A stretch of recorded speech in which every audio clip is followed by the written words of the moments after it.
In a world where technology is evolving rapidly, what does the future hold for humanity? Today, we're diving deep into 21 lessons for the 21st century, a thought-provoking book by Yuval Noah Harari. The book explores some of the biggest challenges facing humanity right now. As we move towards a new era, change is all around us. It's essential to understand how technology, politics, and truth are reshaping our lives. You may remember Harari's previous works, Sapiens and Homo Deus. In Sapiens, Harari explored where we came from.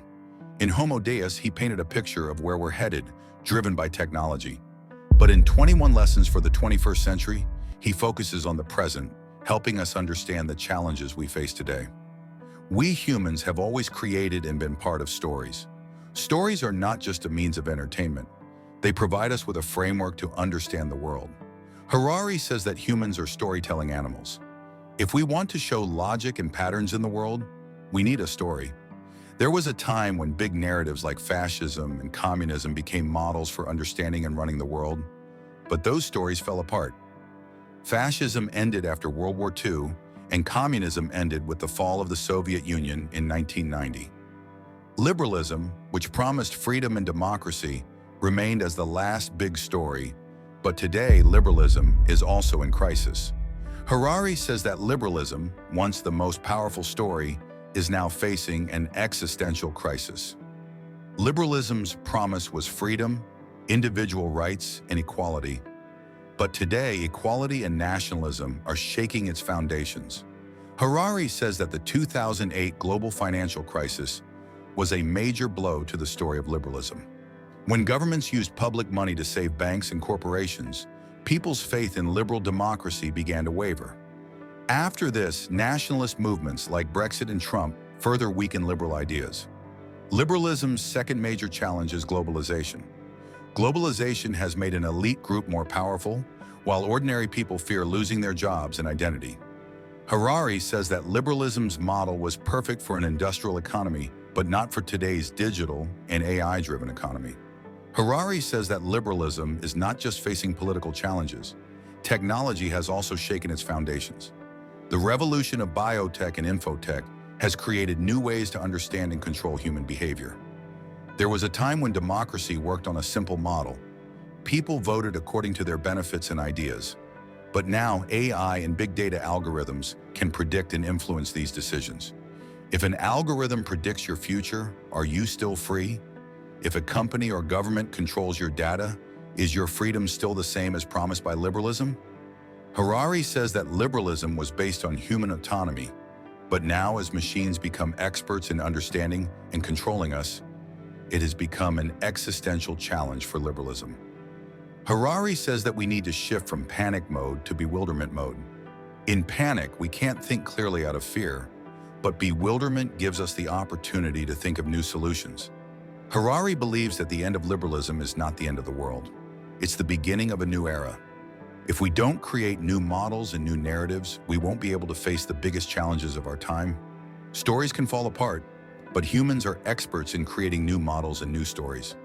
We just need to understand our fears and learn to ask new questions. When you grow up, you might not have a job. As technology advances, a big question arises. What will the job market of tomorrow look like? Harari warns us that in the future, AI and automation could deprive millions of people of their jobs. When machines become better than humans, not only in physical, but also in cognitive tasks, what will be left for humans? Harari says that for the first time, we are moving towards a time when a new useless class might be born.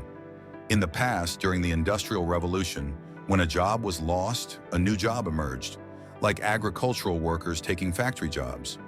But this time, it's different. Due to AI, the creation of new jobs will not be as rapid as the automation of jobs. AI now not only processes data, but is also becoming an expert in understanding and predicting human emotions and behavior. There was a time when humans were ahead of machines based on their cognitive skills, but today AI is surpassing humans even in emotions and decision-making. Harari sees this as an existential threat. Another major problem is that new jobs will demand high-level expertise. A factory worker or cashier cannot become a drone operator or AI developer with their existing skill set. Harari says that this will not be a one-time transition. A person who trains themselves for new roles might find that role automated in the next 10 years. This means we will have to reinvent ourselves repeatedly, but this process is not just about technical skills, it's also about mental stamina. Does every human have the mental strength to face new challenges repeatedly? This is the age of volatility, and just creating new jobs won't be enough. Harari proposes an alternative model: human-AI collaboration. Just as in chess, human-computer teams once outperformed humans and computers separately, similarly, in areas like policing, banking, and medicine, human-AI teams can set new benchmarks. But a major issue is that this collaboration will only benefit those in high-skill roles. When the structure of jobs itself is breaking down, what should we do? Harari suggests universal basic income, UBI. This means every person is given a basic amount to meet their financial needs, whether they work or not. But just giving money is not enough. Harari says that humans need a sense of purpose and meaningful activity. Without it, depression and social unrest can increase. Harari says that the future is unpredictable. No one has an idea what tomorrow's job market will look like. But one thing is certain: we will have to find new solutions and create new models. Harari explains that we should stop looking for old answers to today's problems. New questions of the new era demand new answers. Big data is watching you. In today's world, freedom is a very complex concept. The concept of freedom is now facing a new challenge: the world of big data and algorithms. Earlier, people's thoughts, decisions, and lives were their own. But now your data can predict and manipulate your actions and even your thoughts. And this capability is coming into the hands of a few large corporations and governments. Harari urges us to ask a simple question: if an algorithm understands your decisions before you do, are you still free? Big data algorithms analyze your every action, online searches, social media behavior, and even your physical health data. Today, platforms like Google and Amazon not only understand your interests but also influence them. What's your favorite song? Where do you like to travel? And which political party will you vote for? All these things are no longer in your control, but in the control of their algorithms, which analyze your every little habit. Harari says that this is giving birth to a new system, which he calls digital dictatorship. The biggest issue with big data is who owns this data. Whoever owns your data reaches new dimensions of power. Harari says that if a few selected corporations and governments control the world's data, inequality will reach a new and unprecedented level. An elite class will emerge that controls the world through data, and the rest of humanity will become irrelevant. This data-driven inequality can even lead to a biological caste system. Harari warns that through biotech, data can be used to create new models of not just financial and social inequality, but also physical and cognitive superiority. Harari says that the concept of privacy, a core principle of liberalism, is on the verge of extinction. Today's algorithms know you better than you know yourself. They predict and manipulate your choices. For example, if a political campaign controls your vote by manipulating your fears and aspirations, are you still free? The loss of privacy means the loss of autonomy. If all your choices are influenced by algorithms, do you still have the right to think and make decisions? Harari believes that if we want to preserve our freedom in this new era, we will have to make new laws for data ownership and regulation. Data belongs to humans, not corporations, and if we don't accept this, freedom will become a museum concept, where liberalism once fought against tyranny and oppression. Now the new era's fight will be against the control of data and algorithms. Harari inspires us to ask new questions and find new answers. Chapter 4: Equality. Those who own the data. Own the future. Today's era is the era of data. While land and machines were considered the biggest assets, today data has taken their place. Yuval Noah Harari says that whoever owns the data will own the future. But this is causing a new wave of inequality, which could become the biggest inequality in human history. In the past few decades, we heard that globalization and technology would bring equality, but the reality is different. Today, data is not just a means of connectivity and efficiency, it has also become a center of power and wealth. Harari says that data rights create an elite class that can control the entire society. The corporations and governments that own your data have unprecedented power to influence your decisions. What if your DNA, your behavior, and your personal life data are in someone else's hands? These corporations and governments can even manipulate your choices. This kind of power only increases inequality. Those who don't have data can become irrelevant. If only rich people can modify their genes, a society will be formed with a permanent divide between superhumans and subhumans. This will not just be an economic but a biological divide. If a data elite has technology that can dramatically improve life expectancy, intelligence, and health, how will the rest compete? A data-driven caste system can lead to a new tyranny. Harari says that the biggest question is, who will own the data? If data remains only with corporations and governments, we are heading towards an era where human freedom and equality will end. Another option is to make data a public good, where everyone is an equal stakeholder, but this solution also has its challenges. Regulating data is very different from regulating land or machinery. Data is everywhere and nowhere. Harari says that we need new legal frameworks that clearly define data ownership and access. Harari warns us that if we don't find an answer to the question of data ownership, our entire socio-political system could collapse. The misuse of data is not just a privacy issue, it can end existential liberty and equality. Chapter 5. Community. Humans have bodies. In today's world, we feel as disconnected as we are digitally connected. Yuval Noah Harari says that our real challenge is to rebuild communities. The true communities that were once the core of our lives. They have now disintegrated, and this has affected not only our social lives, but also political stability. In today's era, platforms like Facebook and Instagram connect us digitally. But are these connections truly meaningful? Harari says that digital platforms commodify social interactions. They show you that you have thousands of followers, but without real connections, it's just an illusion. Mark Zuckerberg wrote a manifesto in 2017 in which he said that Facebook's mission is to build a global community. He said that people are leaving traditional groups like religious congregations and local clubs, and this is creating a void in their lives. Zuckerberg promised that Facebook would use AI to create meaningful communities. But Harari says that real communities should be both online and offline. Harari explains a very fundamental point. Humans have bodies. You can't take soup to an online friend. Physical interaction is necessary for communities to survive. In today's era, we have become so addicted to our screens that we have begun to disconnect from the people around us in our physical environment. Ancient foragers were always alert. They noticed even the slightest movement of grass while looking for mushrooms on the ground. But today we are so focused on our phones that we look at the screen even during breakfast instead of talking to our partners. Harari warns that if we don't reconnect with our bodies and senses, we can become victims of alienation and disorientation. Zuckerberg's vision is ambitious, but Harari says that there is a big gap between online and offline communities. The business model of digital platforms itself widens this gap because their focus is to capture your attention and sell it to advertisers. If a platform's business model revolves only around financial interests, can it truly help build communities? Harari says that to build real communities, we have to rise above self-interest. Historical examples show that revolutions and meaningful change never came through corporations. They always came through grassroots movements, religious groups, and political organizations. Harari says that if we want to rebuild communities, we have to find new tools and new approaches.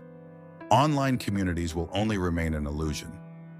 Online platforms have to redefine their business models, and we have to focus on offline relationships. Chapter 6. Civilization. There is just one civilization in the world. Is the world divided into different civilizations, or is there just one civilization that includes everyone? Harari says that the idea of a clash of civilizations is misleading. Today's world is part of an interconnected global civilization, no matter how we understand it. Many people believe that there is an inevitable conflict between Western and Islamic civilizations. Events like the Syrian civil war, The rise of ISIS and Brexit are often seen from the angle of this clash of civilizations.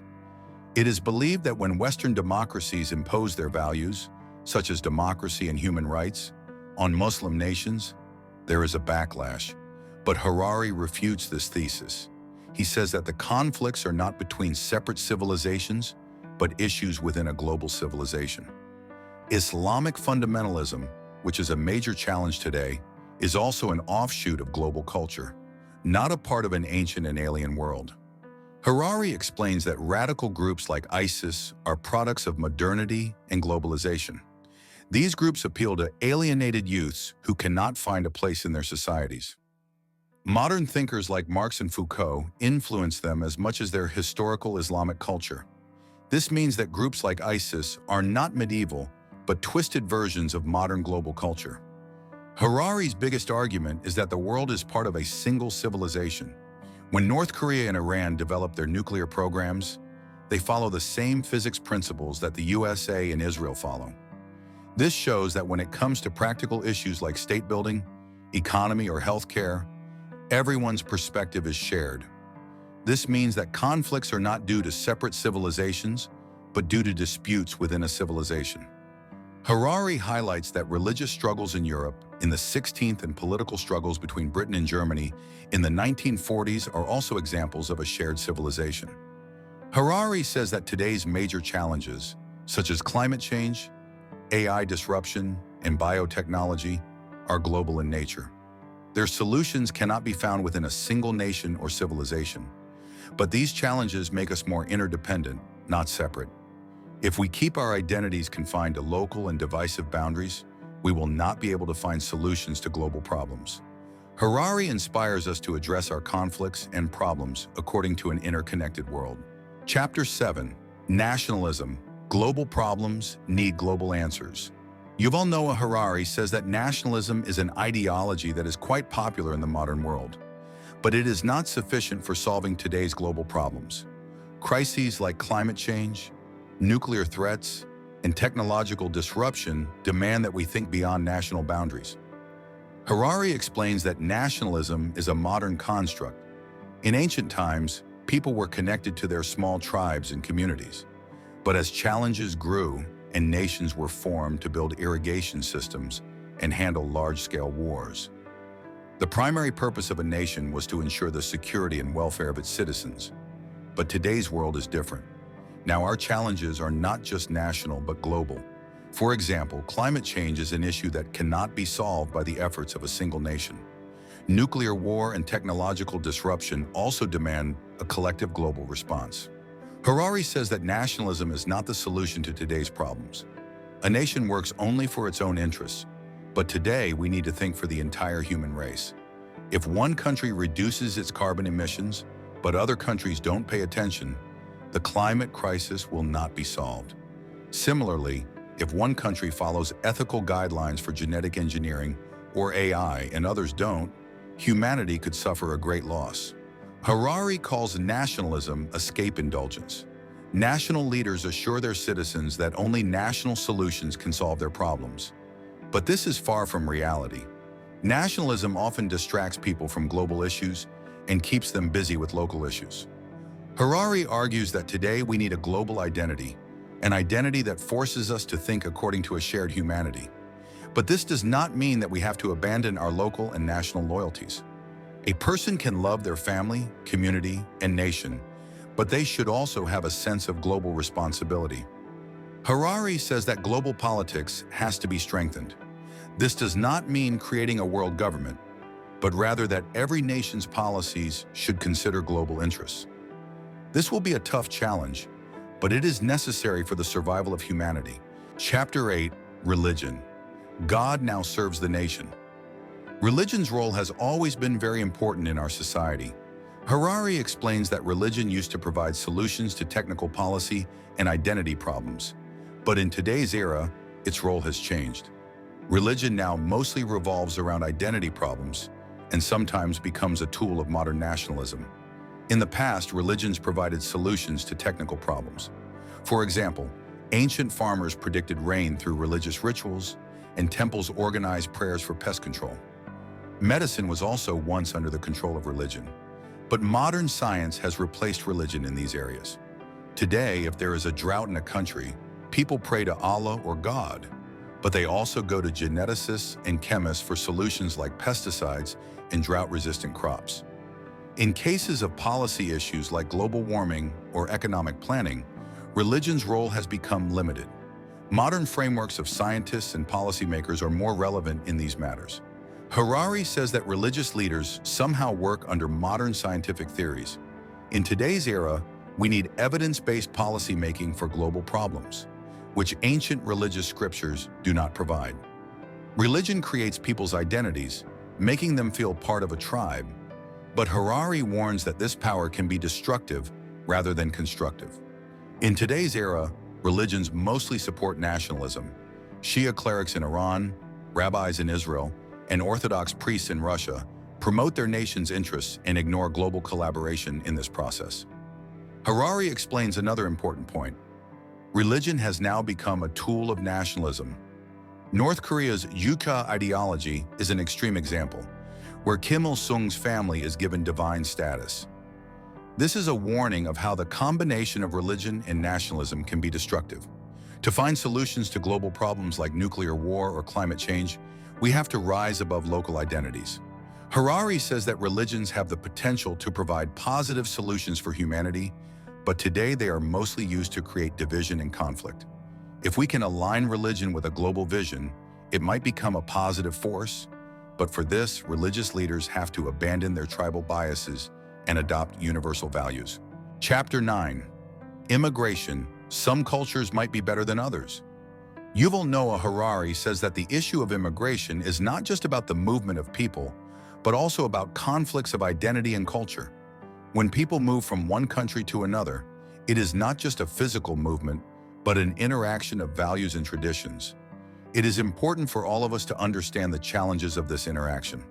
Harari says that immigration can be seen in a deal framework that has three conditions. First, the host country allows the immigrant. Second, the immigrant adopts the host country's core norms and values, even if they have to abandon their traditional norms. And third, if the immigrants assimilate sufficiently, they are given equal and full citizenship status over time. But the problem is that often this deal is not fulfilled from either side. Host countries hesitate to adopt immigrants, and immigrants struggle to adopt the norms of the host culture to make their place. Another big question is whether all cultures are equal. Harari challenges the concept of cultural relativism. He says that every culture has its significance, but in practical situations, some cultures perform better than others. For example, Germany's immigrant-friendly culture is more inclusive than Saudi Arabia's strict rules. If a Syrian refugee has to choose between Germany and Saudi Arabia, they will prefer Germany, not just because of wealth or proximity, but because of inclusivity. Assimilation is a complex process that is not just the responsibility of the immigrant. Host countries also have to provide an inclusive environment.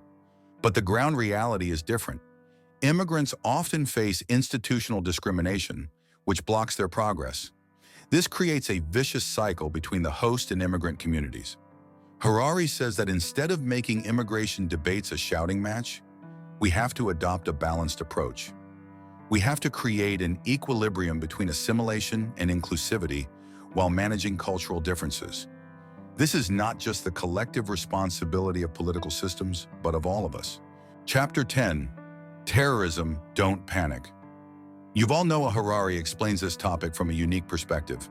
He argues that terrorism's real impact is psychological, not physical.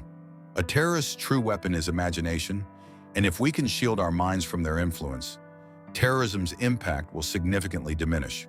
Harari states that terrorists are among the world's weakest individuals, lacking large armies or modern weaponry. Yet they spread fear globally with small attacks. For instance, while terrorism causes about 25,000 deaths annually worldwide, diabetes and sugar account for 3.5 million deaths and pollution for 7 million. Still, we fear terrorism more. Why? Because terrorism is theater, amplified by dramatization. It controls our imagination, making us believe a terrorist lurks in every corner. Harari also highlights governments' overreactions. Terrorists launch small attacks, and governments respond massively. He calls this the theater of security. These responses often fulfill terrorist goals, causing greater destruction and political instability. To effectively counter terrorism, Harari suggests 3 steps: clandestine actions, balanced media coverage, and reclaiming public imagination. Governments should dismantle terror networks quietly and efficiently, away from media spectacle. Media should avoid hysteria in reporting, as obsessive coverage amplifies public fear unnecessarily. Harari says that terrorists' real power is our imagination. If we control it and respond proportionally, terrorism will fail.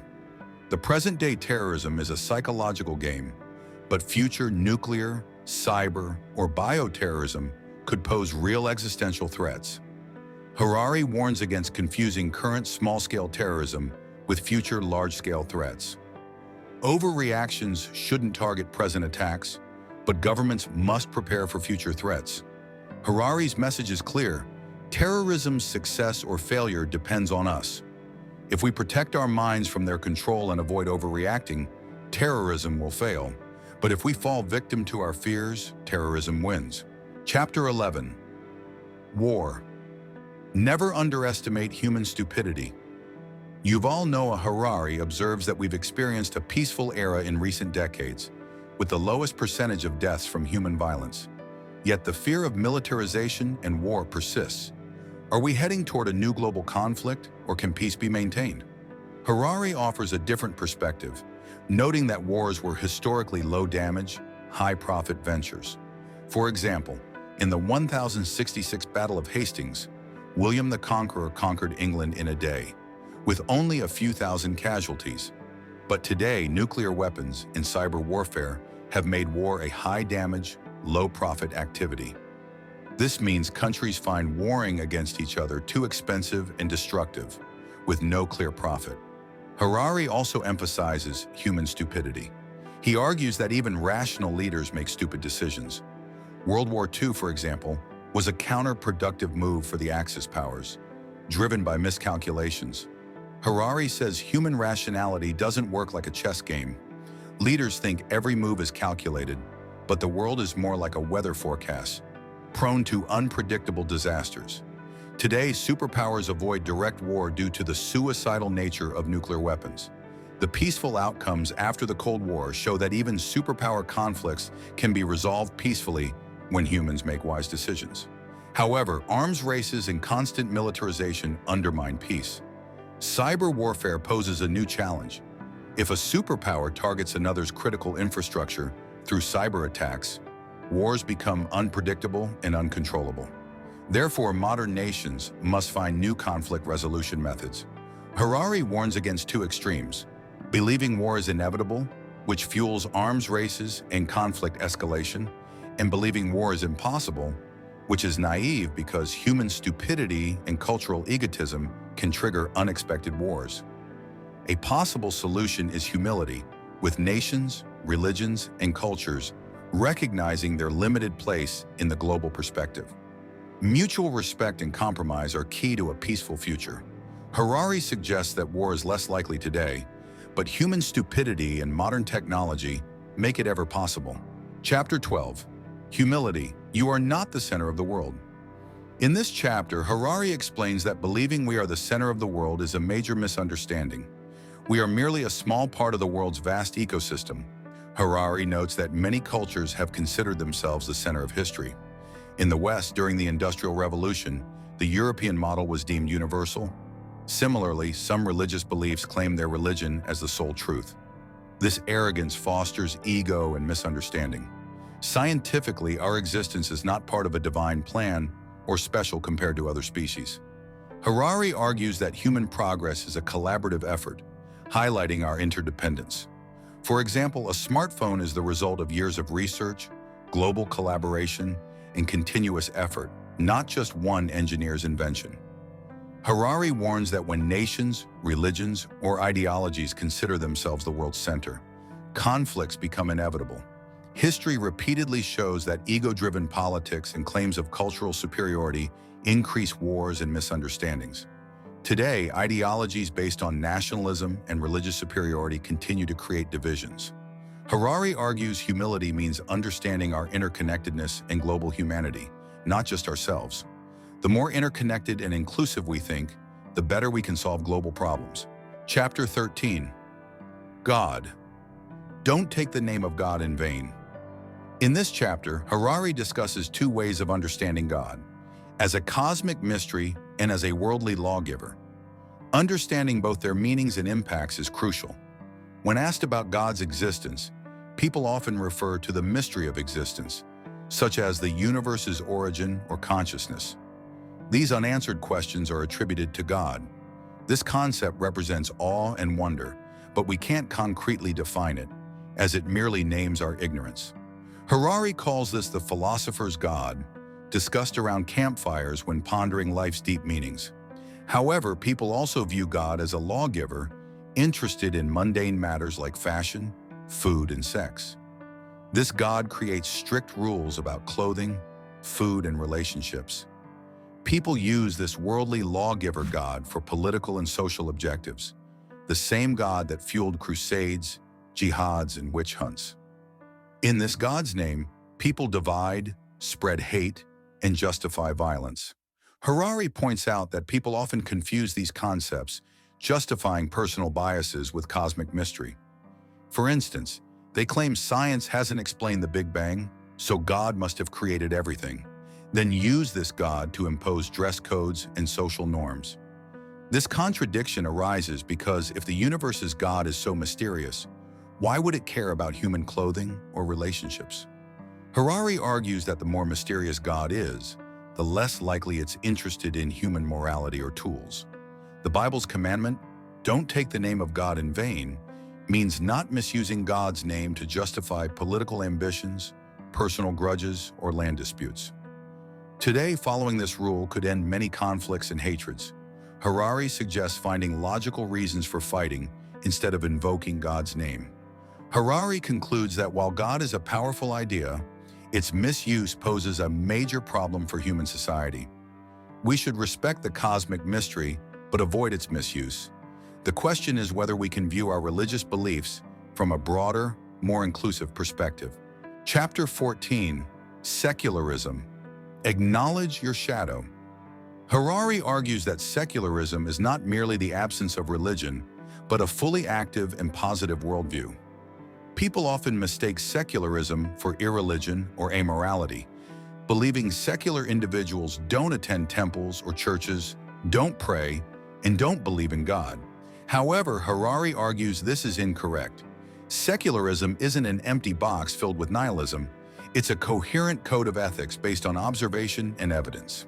It embraces universal human values like truth, compassion, equality, and freedom, adopting the best principles from all religions and cultures without favoring anyone. Secularism's core principles are commitment to truth, responsibility, and opposition to dogmatism. It seeks truth based on observation and evidence, not confined to any book, person, or group. Harari emphasizes that human responsibility, not divine intervention, addresses the world's miseries. Modern achievements like disease cures and hunger eradication stem from human knowledge and compassion. A secular worldview isn't dogmatic. It acknowledges human fallibility and promotes learning from mistakes without absolute truths. Harari admits secularism's high ethical standards make it challenging, especially during emergencies like wars or economic crises, when societies must act quickly, often compromising secular ideals. Chapter 15. Ignorance. You know less than you think. Ignorance isn't just a lack of knowledge. It's an illusion that we know more than we do. Harari argues we overestimate our individual knowledge and rely on groupthink. He explains the knowledge illusion, inspired by Stephen Sloman and Philip Fernbach, where we believe we know everything because we conflate others' knowledge with our own. Humans have limited individual intelligence, but groupthink, our collective thinking ability, makes us unique, leading to innovations like cathedrals, atom bombs, and the internet. Harari notes that Stone Age hunter-gatherers had multiple survival skills, like fire-making and hunting, which we lack today. We rely on experts and systems. Today's complex world makes it impossible to know everything, leading to biased opinions. People hold strong opinions on topics like climate change or genetically modified crops without scientific background. Harari blames social media and echo chambers for amplifying ignorance, where people surround themselves with reinforcing beliefs and reject opposing views. He also points out that while facts are necessary, they don't solve every problem. Trying to convince people with statistics and data often backfires as they prioritize their beliefs. Scientists and policymakers assume presenting facts will convince the public, but Harari notes people's opinions are based more on emotional reactions and loyalties than rational analysis. Ignorance isn't limited to the general public. It extends to leaders and policymakers who rely on advisors and intelligence systems, which can be incomplete or biased. Leaders lack time to delve into every topic, leading to poor decisions. Harari stresses that ignorance is universal, but accepting our limited understanding is the first step toward a better society. Chapter 16, Justice. Our sense of justice might be out of date. Human understanding of justice stems from our time in small hunter-gatherer communities. In today's globalized, interconnected world, our ancient sense of justice is inadequate. Harari explores how our sense of justice is a natural outcome of human evolution. In small communities, social dilemmas were simple, like sharing hunting spoils or stealing mushrooms. These dilemmas were local and solvable by understanding cause and effect relationships. Today's world is complex, part of a global system where cause and effect are hard to discern. Harari argues even if you're peaceful at home, your lifestyle might exploit others, like clothing made by child labor or food from exploited farm animals. This tangled network leaves us guilty and confused. Justice isn't just a moral issue, it's a technical challenge of understanding causality and accountability.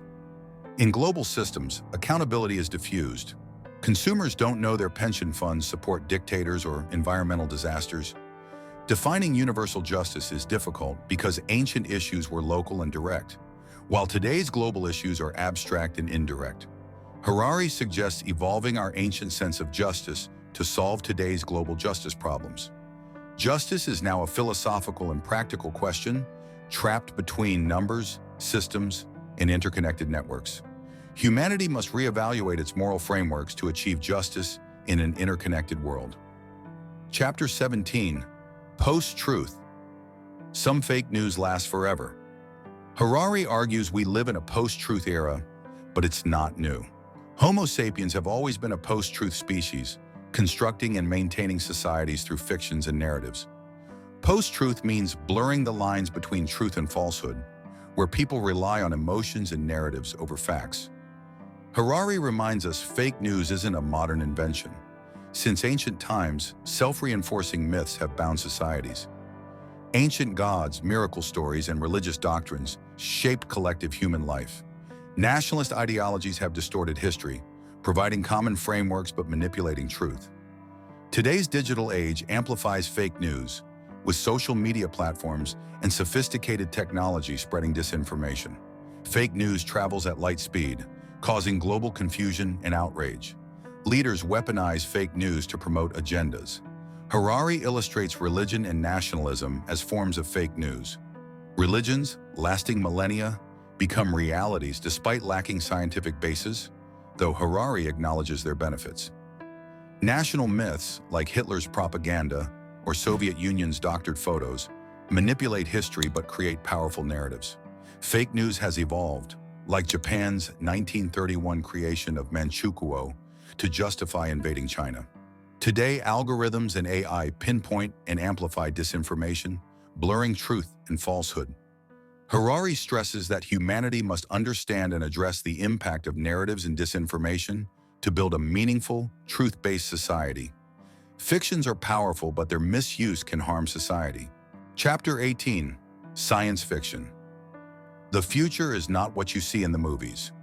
Yuval Noah Harari explains that while movies and TV shows imagine technology and AI, they also create a false understanding for people. Science fiction is a powerful medium, but its implications often differ significantly from scientific reality. Harari says that movies like The Matrix, Her, and TV series like Westworld and Black Mirror shape people's views on AI, biotechnology, and future society. The problem arises when these stories misrepresent scientific realities. If science fiction highlights real issues, people can understand technology's true challenges. But if it shows the wrong things, society focuses on the wrong areas. Today's science fiction makes a significant mistake, confusing intelligence with consciousness. Movies like Ex Machina or Terminator predict wars between robots and humans. But Harari argues the real fear isn't this. The real problem is a small elite class gaining power through algorithms and AI, rendering a large majority powerless. This war isn't between humans and machines, but among human groups, where some exploit technology fully and others become irrelevant. Harari also observes that many science fiction movies and shows stray so far from science that they reflect different fears. For example, Ex Machina, though appearing as an AI story, represents male-dominated society's fear of feminism. Harari believes it's wrong to assume AI has gender or sexual identity. AI is a non-organic entity, and sexual characteristics exist only in organic, multicellular beings. Movies like The Matrix and The Truman Show depict controlled reality, but Harari says the fears within these realities already exist in our minds. Believing everything improves after escaping a matrix is an illusion. The real fear is that human thoughts and decisions are already manipulated, whether by Bollywood or algorithms. Harari argues that the mind is not a free entity. Our thoughts, freedom, and creativity are shaped by historical and biological processes. Science fiction takes us to a seemingly manipulated world, but we already live within a manipulation box. In this chapter, Harari conveys that if science fiction focuses on real problems, society can better prepare for technology's new challenges. Chapter 19. Education, change is the only constant. Yuval Noah Harari tries to answer the question of what to teach today's children to prepare them for 2050 or 2100. Harari says that in the past, our ancestors knew that society's basic structure wouldn't change much. A Chinese parent 1,000 years ago taught their children farming or silk making, knowing these skills would last a lifetime. But today, we don't know what the world will look like in 2050. Harari believes that today's schools spend most time teaching technical skills like coding, chemical testing, or learning a specific language. But these might become obsolete. In the age of AI and automation, even a software engineer's job can be done better by an algorithm. So what should we do? Harari suggests a new education model focusing on the 4 C's: critical thinking, communication, collaboration, and creativity. Critical thinking means understanding what's meaningful from a data ocean.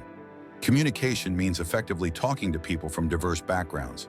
Collaboration means implementing new ideas in teams. Creativity means finding innovative solutions to new problems.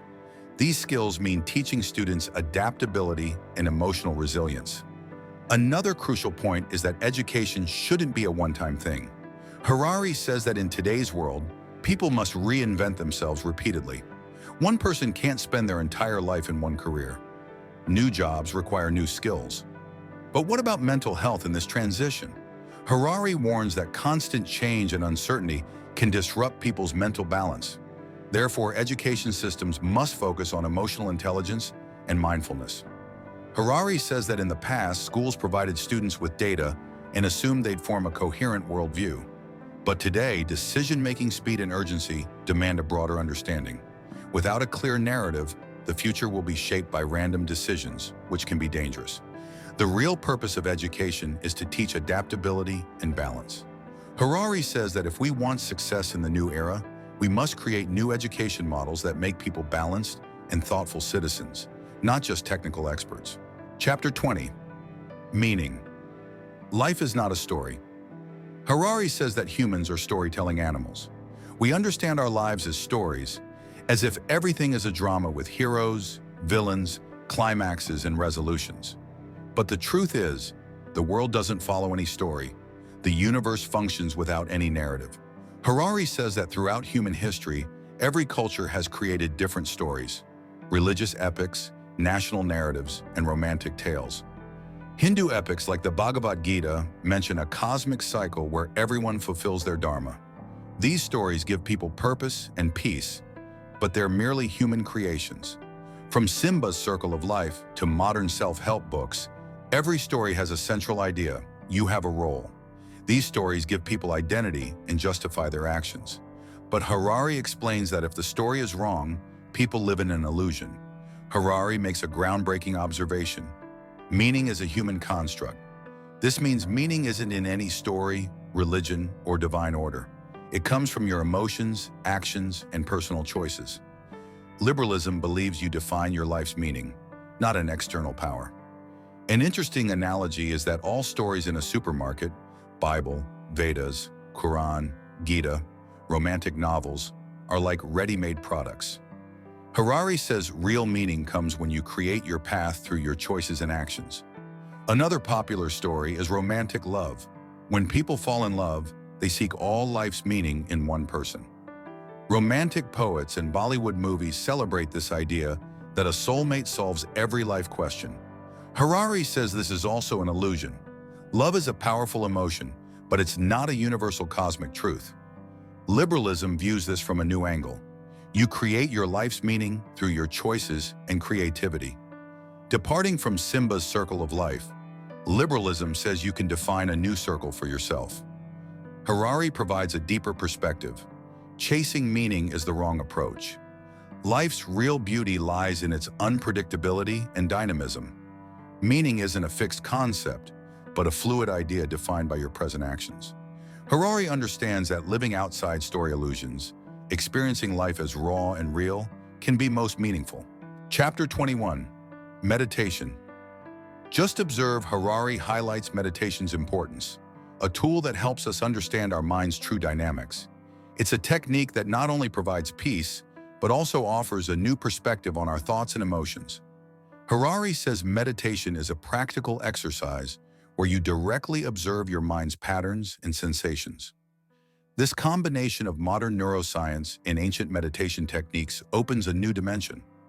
Harari discusses Vipassana meditation, which he experienced himself. Its main focus is observing body and mind sensations without bias. A major benefit of meditation is that it helps counter illusions and biases. Harari says that understanding our body's reactions, like increased heartbeat when angry or stomach tightness when scared, gives us more control over our emotions.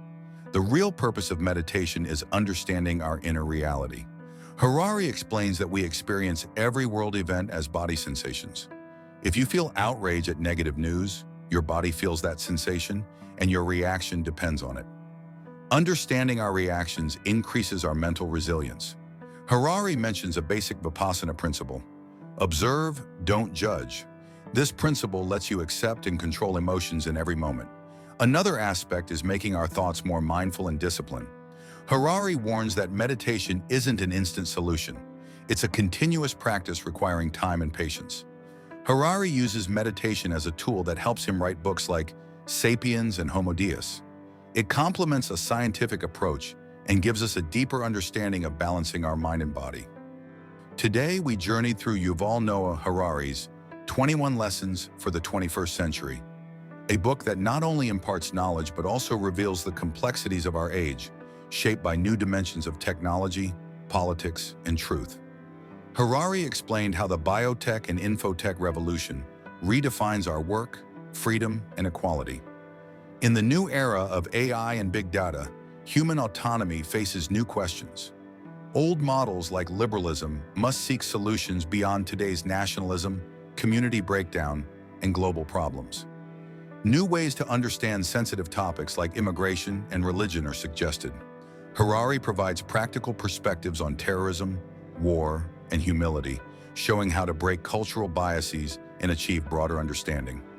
Chapters on ignorance, post-truth, and science fiction teach us to discern between truth in stories.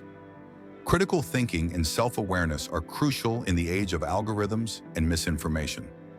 Chapters on education and meditation highlight the need for adaptability and emotional resilience in today's world. New light is shed on meaning and self-awareness. Harari's key lesson: don't seek old answers for new questions. Every person has the ability to tackle new challenges. Harari gives a hopeful message. With new models and thinking, we can solve the world's biggest problems. This book begins a journey that not only asks questions, but prepares you to find answers. The world is an unchanging ecosystem, and we must evolve with it.